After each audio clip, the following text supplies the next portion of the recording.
This is Obsidian ASMR. Don't forget to like, subscribe, and hit the notification bell for future videos. Good afternoon, good morning, good evening, or good night, and welcome back to Obsidian ASMR, or let's do it properly, ASMR.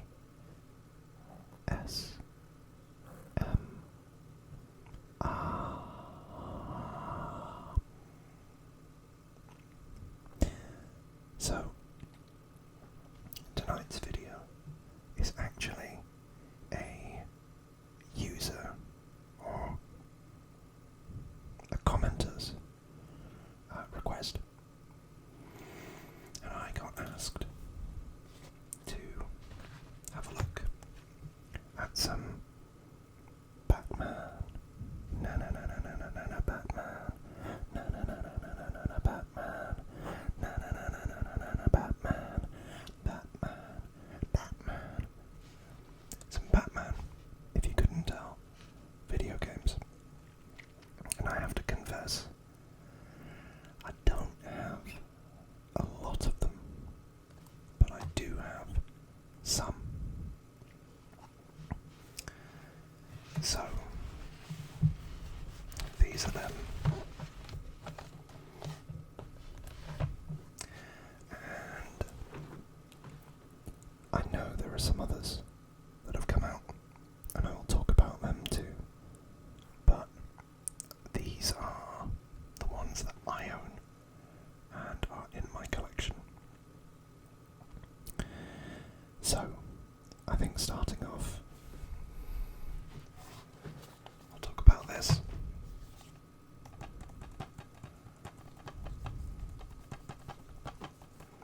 Which is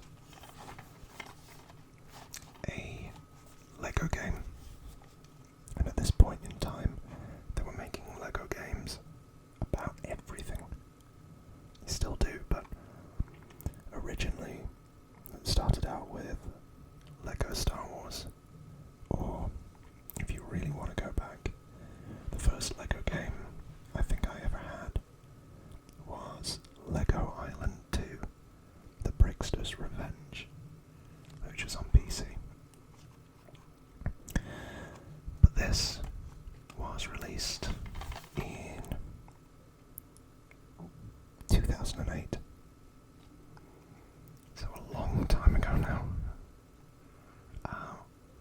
And at the time, I was playing, as everybody was, on Xbox 360. I played a lot in terms of Lego Star Wars when that was a thing. And this was the first one outside of Lego Star Wars that really took my fancy. So Batman or Lego Batman is very much like every other Lego game.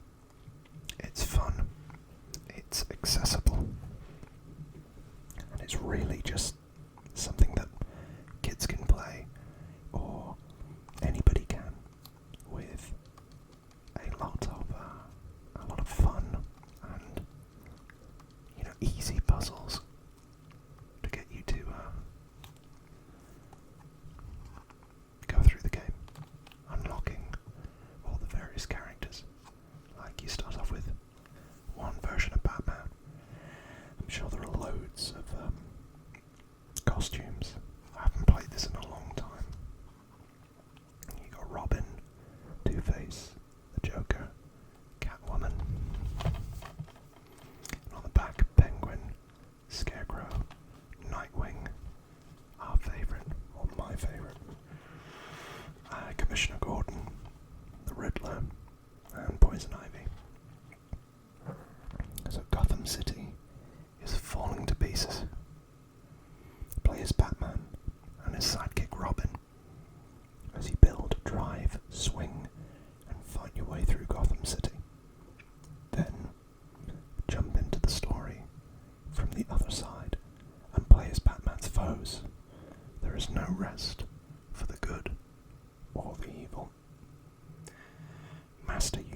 mischievous side as you wield the powers of your favourite villains. So this game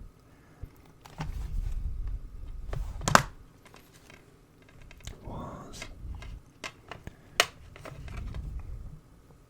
pretty clear. It was developed by Traveller's Tales alongside Warner Brothers Interactive Studios and DC. Back in these days, every game came with a manual.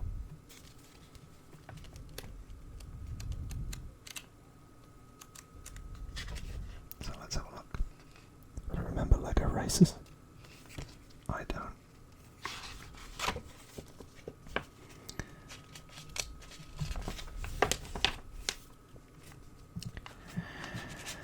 So this thing had Xbox Live, which is crazy. Shall I do my best Alfred impression, I guess? Good afternoon. I understand you'll be assisting Master Bruce and young Tim in their latest adventure. It appears that all of Gotham's heinous villains have teamed up to break out of Arkham Asylum, an establishment more porous than a teach strainer, if you ask me. They're set to wreak havoc throughout the streets of Gotham City, and will cause a great deal of trouble for our crime-fighting heroes. You'll need to utilize all of the dynamic duo's physical attributes, their latest technological gadgets, and their detective skills to foil the cunning, not so cunning, plans of these villains. Our initial intelligence indicates that they're teaming up in groups to execute a number of different master plans. Time is of the essence. Bring justice back to Gotham City. Cast me as the new Alfred. Anyway, the Batcave is a maze of limestone caverns beneath Wayne Manor. It's the place where Batman decided to make his headquarters, known as the Batcave. And that kind of serves as the hub for the game, I think, alongside Arkham Asylum. Oh yeah, you can create a custom character. That's mad.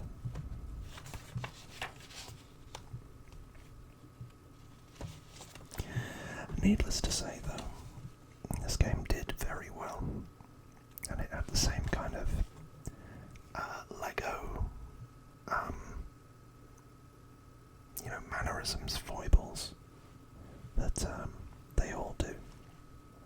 Specific suits, like the glide suit, sonic suit, demolition suit, heat protection suit, magnet suit for Robin, water suit, technology suit, attractor suit,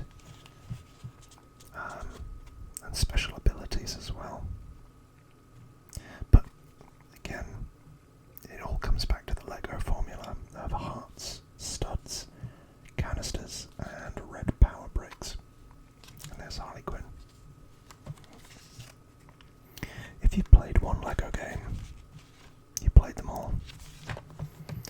And I am happy to say that I'm one of the few esteemed gamers that has got every achievement for Lego Batman video game. I know. Don't be too celebratory. It was tough, but somebody had to do it. Now that I'm done patting myself on the back, that is Lego Batman, the video game. So, much to the same feeling of the original. I saw this about years later. Maybe less than 10 years. But it looked fun, and it was a broader scope. It isn't a Batman game, really. It's a DC game, because the cast of characters was expanded so much from the original, which was just Batman. But, you know, you got Superman, The Flash, Wonder Woman, basically all of the Justice League of America, as well as all of their villains. And again, this was made by Warner Brothers Interactive Studios, Traveller's Tales, and DC Comics. Yeah, there's a lot about, like, the Green Lanterns in this. They're pretty intrinsic to the story. Over 160 playable characters. See that? On 150. And it was, you know, again, it's a Lego game. When was this? Oh, it was 2013. Okay. 2013-14. So, about 6 years after the original. The graphics were upgraded in this. The scope was upgraded. Obviously you got way more characters. They applied the Lego Star Wars formula, which was, the first one was just like episode 1, 2 and 3. Then the second one was episodes 4, 5 and 6. And then subsequent entries into the Lego Star Wars universe have expanded and just been bigger, better, arguably, versions of the originals. There's the Skywalker saga now, which is like all of them. But again, it's the same thing.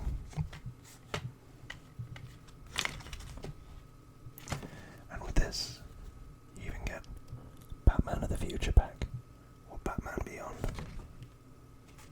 I don't know whether I used that. Probably did.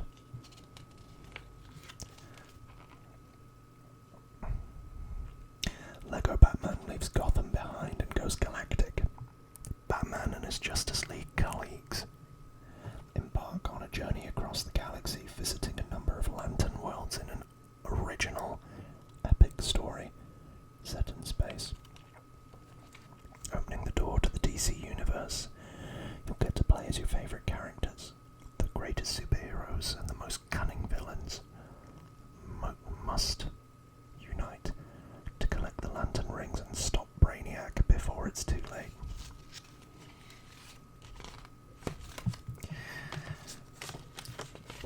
Pretty much everything I said about Lego Batman applies to Lego Batman 3. I will say, I never played the original. Oh, sorry, I never played Lego Batman 2. So I would assume it's the same. Now, these 3 games. I know it looks like 2, but it's 3. I'll get to in a minute. First, I want to talk about Injustice, which is a Batman game, and it has a sequel called Injustice 2, Gods Among Men, I think. And they're effectively the DC equivalent of Tekken or Street Fighter. You know, Hadouken,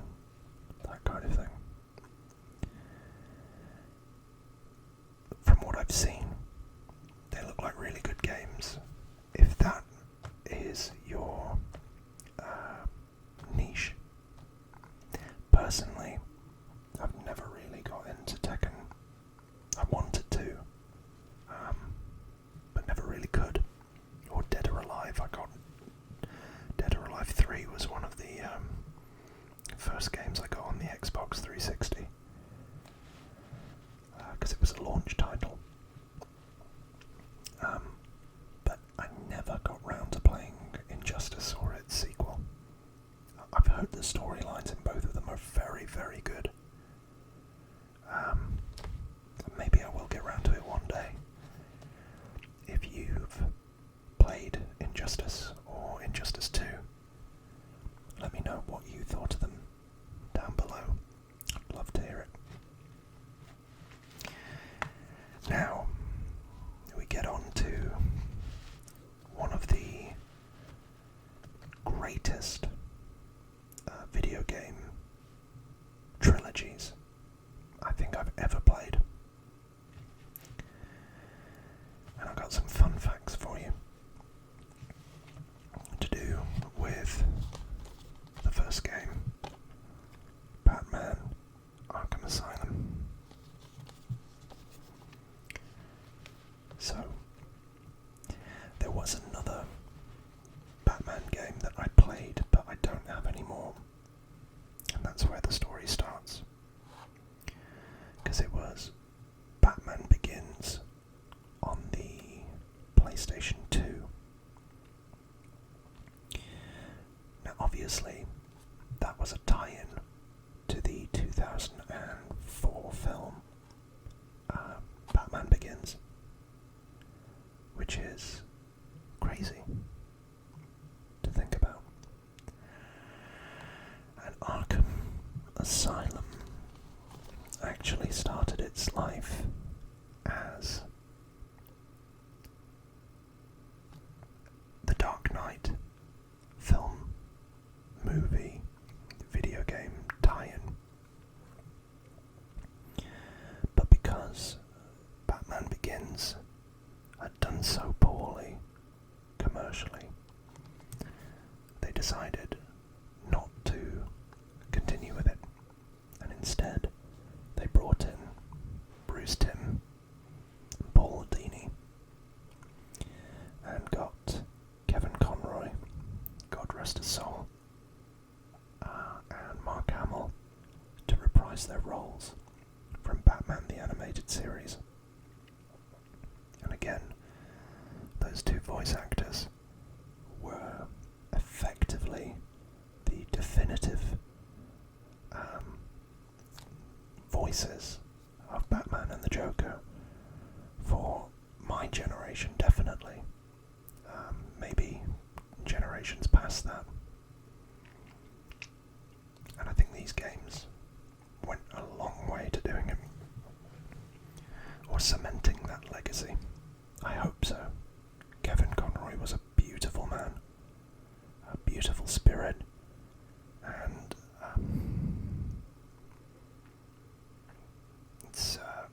it hit me harder than I thought when he sadly passed away at the end of last year.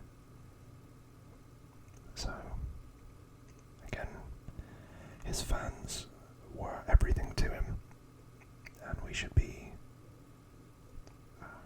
thankful for his dedication to the role and all of those wonderful memories, childhood memories that he gave us.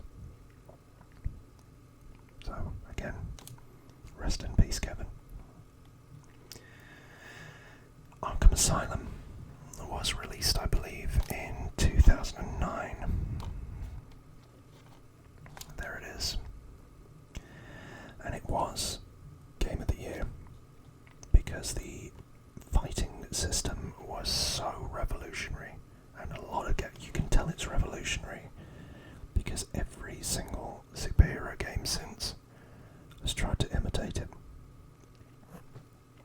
So most notably, Marvel's Spider-Man from 2018 effectively just copied the Arkham system. And Arkham Asylum is quite a creepy game where it opens up with Batman in this scene actually having just caught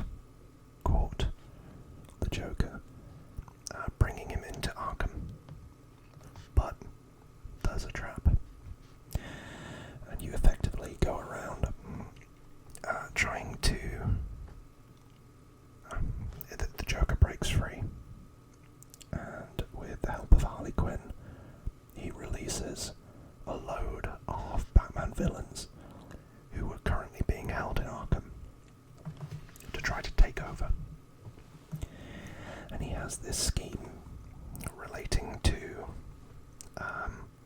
Bane and the Titan formula that turns Bane into the super strong crusher that he is. Now, alongside this, you've got another plot, which is the ghost of Amadeus Arkham. And that is a mystery that I will leave for you to uncover. But effectively, you spend all your time locked up in Arkham Asylum and the grounds of Arkham Asylum with Batman villains, thugs, and trying to capture them all or subdue them. It's a really, really good game. As I say, the fighting is like free-flowing combat where you've got to get combinations, so and it's really easy. It's not like other fighting games where you've got to button mash and hit certain combinations to do certain moves, but instead it's just free flow, X, X, X, kick, kick, kick, that kind of thing. And he jumps around and really does manage to get about in a fight. You've got to dodge as well,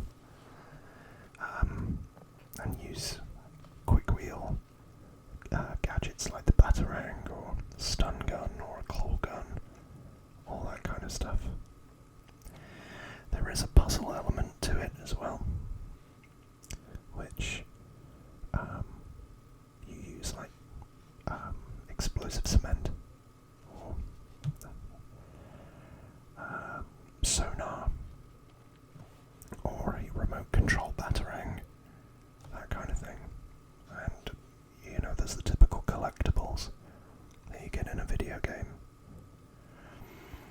I completed Arkham Asylum, and I tried to get everything. Riddler trophies, which those are collectibles in and of themselves. I tried to do everything, and I could replay this again and again and again. But this is where we move on to Arkham City, which is set after the events of Arkham Asylum, where at the end the Joker effectively injects himself with the Titan formula in a quite clownish boss fight. This is Arkham Asylum again, but you defeat him after he turns into this big crossover between Bane and the Joker, and then he goes back to being normal. So Arkham City picks up where that left off. Arkham City came out in 2011, and I vividly remember it coming out. All the game stores in the UK were plastered with that striking white poster that you see there. And effectively, Arkham City took Arkham Asylum and expanded the map, added in more side missions, and expanded the story. But effectively, again, you're trying to stop the Joker and others, most notably Dr. Hugo Strange. But in this one, the Joker, after the Titan venom is in his system, he's dying and he's trying to find a cure. But he's also but Batman Batman is also having to fight Dr. Hugo Strange. And I have to admit, the storyline for this one is the one I don't remember as much. But I believe that Hugo Strange is trying to unmask Batman. And he knows he's Bruce Wayne. And effectively, Arkham City is a portion of Gotham that has been sealed off and filled with criminals after the Arkham Asylum incident. Again, it's a solid entry into the series with the returning cast, returning developers, which are Rocksteady, English company. And yeah, it was a really good game. Then controversially, don't hate me for saying this, this is my favourite. I love the storyline, the City of Fear.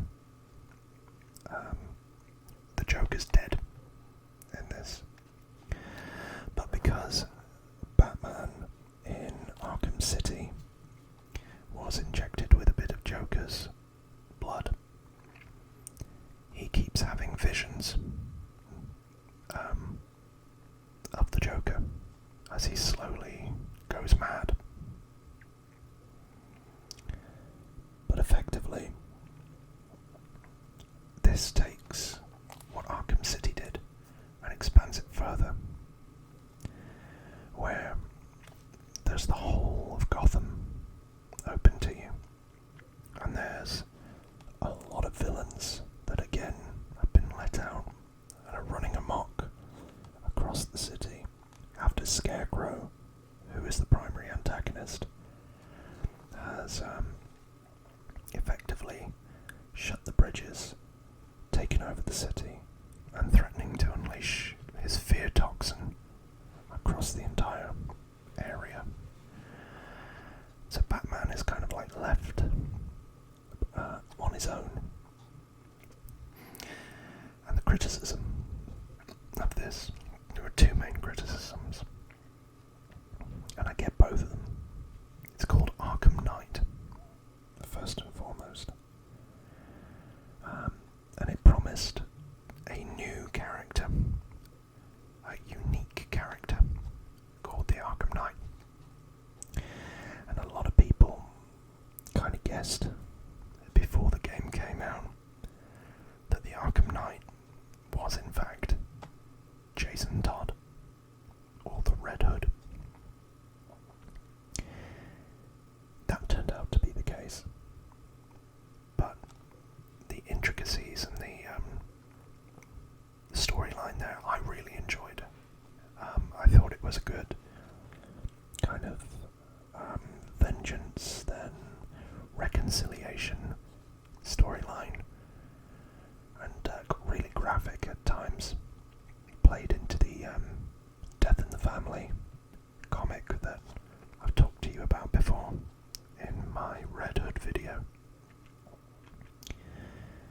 The other criticism was the overuse, or the perceived overuse, of the Batmobile. Because the city was so big, you effectively spent a lot of the game in the Batmobile. You had tank battles, for instance, or Riddler trophies, where you had to use the Batmobile. And it had like a winch, a electricity generator, obviously tank, cannon, and other features like decoys or machine gun, and it was also like a sports car as well. It would drift. This was amazing to play when it came out in 2015.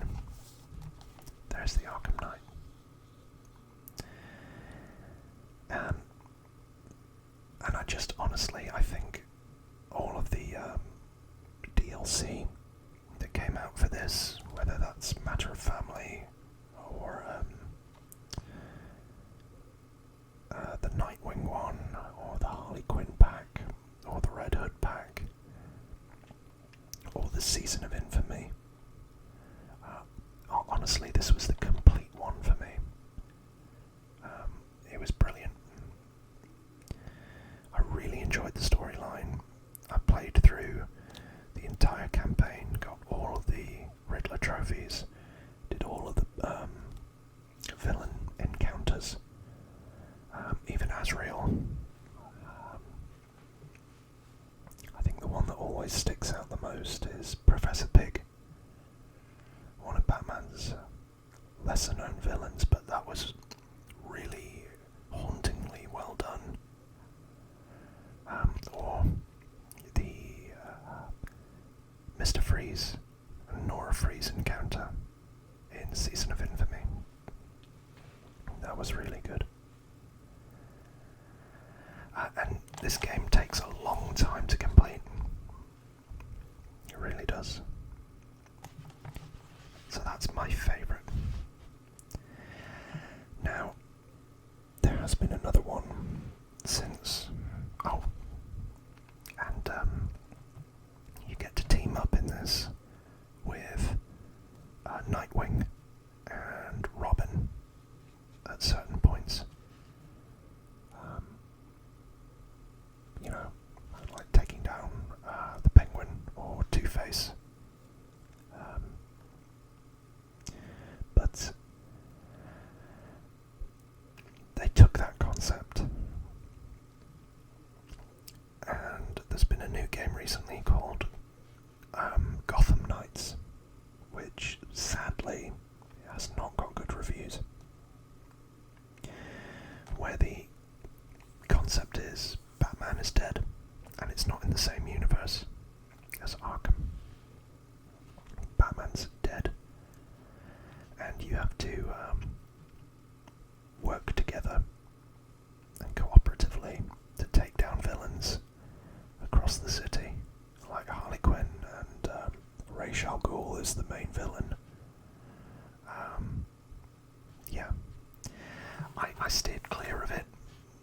It looked a little bit naff, or naff means like a gimmick. But I should, or shouldn't forget to mention that there was a fourth Arkham game made by a different studio called Arkham Origins, and that's the one I haven't played. That was not done by Rocksteady, but it was done by WB Montreal, who also made Gotham Knights. I hear that Arkham Origins is very good, but it's the only Arkham game that doesn't have Kevin Conroy and Mark Hamill as the Joker and Batman.